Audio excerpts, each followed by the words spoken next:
nawiwindang kami dito. Paano na ipasok yung mga numbers na lahat ng ito kung wala kang contact? And you were saying a while ago that you have a contact with a certain Kapanang. Yes po. Catherine Kapanang. So sino si Catherine Kapanang? I believe that Catherine Kapanang is the documents na nag-handle ng mga karpeta ng ating mga PDLs. Yes, yes. What is your Mr. relation Chair. with Kapanang? We had past relationship, Mr. Chair. So you have a past relationship. Yes, Anong Mr. Chair. relationship mo sa kanya? We were You are together. under oath. You are Yes. under oath. We What were is your together. relationship with Kapanang? Naging kami po, Mr. Chair. So naging magsyota kayo? Yes, Mr. Chair. Okay. So kung si Molly at si Catherine Kapanang ay may relasyon at ang lahat ng impormasyon ng mga pamilya ng PDL ay hawak ni Catherine Kapanang at ngayon nakakapagtransa ka through that, alam na that. Naka-out ka na?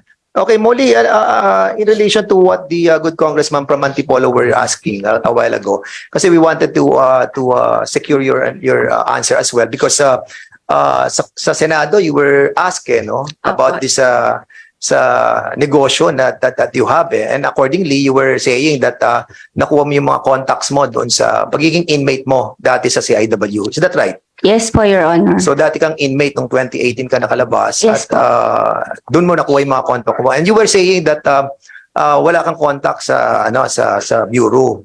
At having that kind of business is because of your own initiative. Yes po, Your Honor. Okay, so wala kang kilala sa kanila? May mga Mr. Chair, meron po akong mga kakilalang empleyado, Mr. Chair, because nag-PDL po ako before. As per dun po sa mga kaibigan ko na nakasama po dun sa correctional, alam po namin yung pangangailangan at yung paraan po sana kung paano po mapapadali yung pagpapadala po ng pera. So paano mo na ipasok, Molly, yung I'll just cut it short para at least we have time to all of those who wanted to ask question as well. So paano mo na ipasok to mga, kasi ang dami mga numbers that you have submitted to all the PDLs So paano mo na ipadala tong mga numbers na to sa loob ng PDLs doon sa NBP? Through Dalaws po, tapos po may flyers po na ipinabigay po doon sa... And you were allowed to give the flyers inside? And No po. Mr. Chair, doon lang po ako sa control gate po nagre-remit po. So dinala mo lang yung flyer. Kasi I got the flyer Yung flyer mo nakalagay is ayan para sa lahat po magpadala na sa bangko, maaari lamang po kayo. Kasi merong parang announcement di ba? I didn't know about that po, Mr. Chair. Hindi po sa akin galing So yan. mga kilalang opisyal doon sa loob ng Bucor? Kilala po Sino sa... mga kilala mo opisyal doon? Yung mga nakaupo po sa kilala Like ko po. who? Like General DG Katapang po, Ma'am Angie Bautista, Sir Bravo, Sir Aro, Ma'am Kapanang, Ma'am Gailianes, Ma'am Nazareno, may mga kilala So ko marami po. ka ng contact sa loob. That's the reason why you were able to get your business going because of your contact inside. Is that right? Kasi No sa po. Senado sinasabi mo wala kang contact sa loob And that's the reason why naging nawiwindang kami dito. Paano na ipasok yung mga numbers na lahat ng ito kung wala kang contact? And you were saying a while ago that you have a contact with a certain Kapanang. Yes po. Catherine Kapanang. So sino si Catherine Kapanang? I believe that Catherine Kapanang is the documents na nag-handle ng mga karpeta ng ating mga PDLs. Yes, What is your Mr. relation Chair. with Kapanang? We had past relationship, Mr. Chair. So you have a past relationship. Yes, Anong Mr. Chair. relationship mo sa kanya? We were You are together. under oath. You are Yes. under oath. We What were is your together. relationship with Kapanang? Naging kami po, Mr. Chair. So naging magsyota kayo? Yes, Mr. Chair. Okay. So in other words, nagkaroon kayo ng relasyon Yes po, Mr. Chair. personal. Yes po, Mr. Chair. Okay, in other words, meron ka kilala sa loob. At yun ang nagtataka kami, paano ka nakapagpalagay ng mga numbers inside without those people inside ng Bucor na ipoproliferate yung iyong GCash account number. Mr. Chair, may I? Sige, go ahead. Po. I have contacts po sa Mr. Chair sa mga dalaw. Fully Okay. po, ako lang po talaga po Yes. yung nag-disseminate po ng numbers ko po. And you were saying sa Senate that you are earning like 300,000 a day maximum. No po, Mr. Chair, na said it. hindi po yun mali po yung pagkakaintindi, Mr. Chair. The remittance is from maximum po ng 300,000 a day. I'm not earning 300,000 a day po. Yun po yung total remittance po, na yung max na natatanggap ko po. So yun ang Remittances remittance. Okay. po, yes po. Okay, we'll be asking we invited also si Kapanang, si Catherine Kapanang. Catherine, Superintendent Kapanang, can you upo ka po dito para at least we'll be able to find out why the numbers of this GCash, which is not in contract with Bucor, is proliferating inside the Bucor. Bakit nakapasok ito samantalang dapat ginagawa na to ng Bucor? Sila na nagbibigay ng ganitong technology without any single percentage. Ang hirap-hirap na nga ng ating mga PDLs dyan eh. Pinahirapan pa natin ang pamilya. Bakit nisingilin pa natin ng 3%? That's what we're trying to point out here. The government can do it itself. Catherine Kapanang, ikaw ang nag-handle ng documentation ng lahat ng PDLs ng Bucor. At according to Catherine, nagkaroon kayo ng relasyon. Ang tanong, yung ba mga karpeta ng mga PDLs consisting all the members of the family that will be allowed inside ay hawak mo, ipinagkaloob mo ba kay Molly? No, Your Honor. Ano na? Did you take your oath? Yes, Your Honor. Yes, okay. So you're under oath. Yes, Your Honor. So nagkarelasyon kayo ni Molly. Opo. Kailan nagsimula yung relasyon ninyo? Paglaya niya po. 2018. Yes, Your Honor. Kailan pumasok si Molly sa NBP? December. And according to General January, Matapang, January. merong kontrata, nagbid. Ang tanong sa BBC, kung may kontrata, bakit according to Molly, walang kinikita ang Bucor? BBC. Mr. Chair, can we ask for Wait. the contract? Sige, go ahead. Can we ask for the contract? Para ma-review natin kung may kontrata. Sige, we'll be asking later, Congressman. We'll be asking the BBC to answer this question. So, according to General Katapang, merong bidding. So, according to Molly, walang bibigay sa Bucor. Ngayon, ano totoo?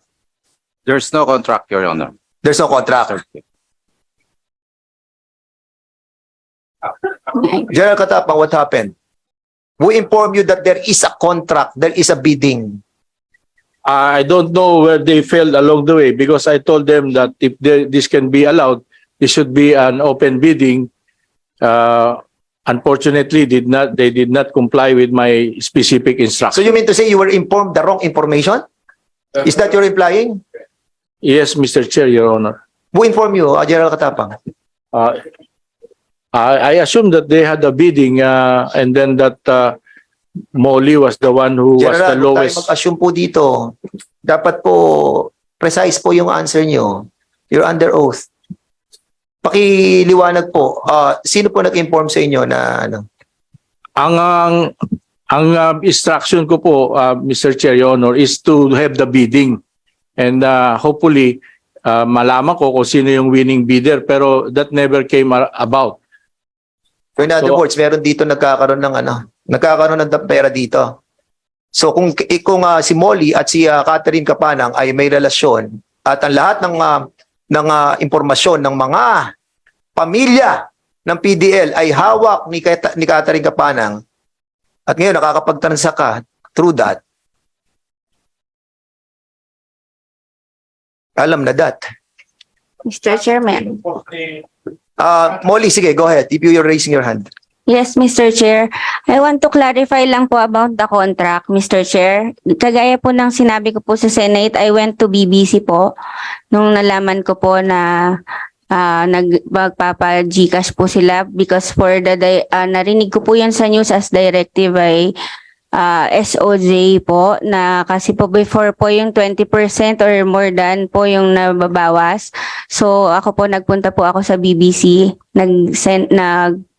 bigay po ako ng letter of intent na 3% po talaga yung percentage ko po. Tapos nilagay ko po talaga doon na 2% goes to me and 1% I will be donating for the PDLs po.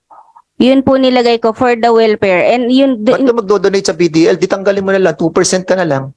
Para hindi na nababawas sa kanila. Huwag mo na kunan na do-donate mo sa kanila. Automatic, gawin mo na lang 2%. I share po. Sana kung may 1%. Nag-share po ako. Saan? I do gumagawa po ako ng charity for Saan mo like dinodonate? correctional Yung po. 1%? Iba-iba po. No, hindi mo dinidonate sa PDL.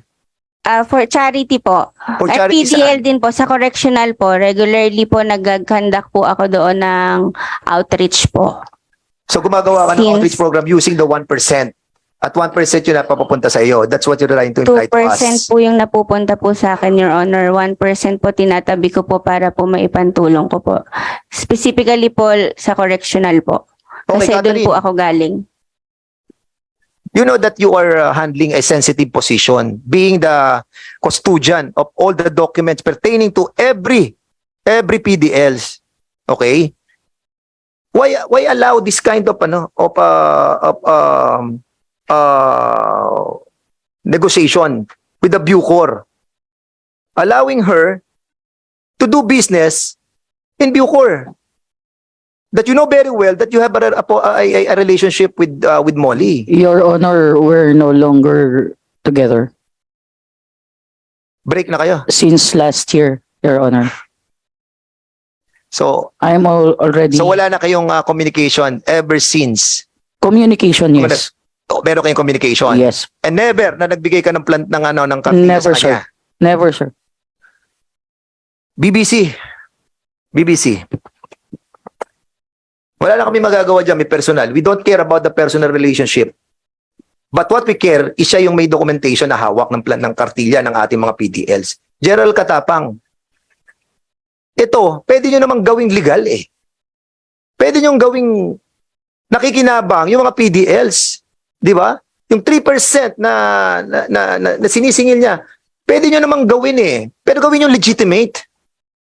Di ba? Yun ang what we're trying to imply here. Nasasaktan kami dahil sa mga pamilya na nag-go through with this kind of setup na nakikinabang lamang, ay mga private na mga negosyo. Walang masama magnegosyo, pero daanin nyo sa legal. Okay? We hope General Katapang, maliwanag po itong pinag-uusapan natin dito. Ang dami pa po natin pag-uusapan. Punong-puno na po kami. And hope that this will be the last time in this Congress that we'll be tackling this kind of problem. We hope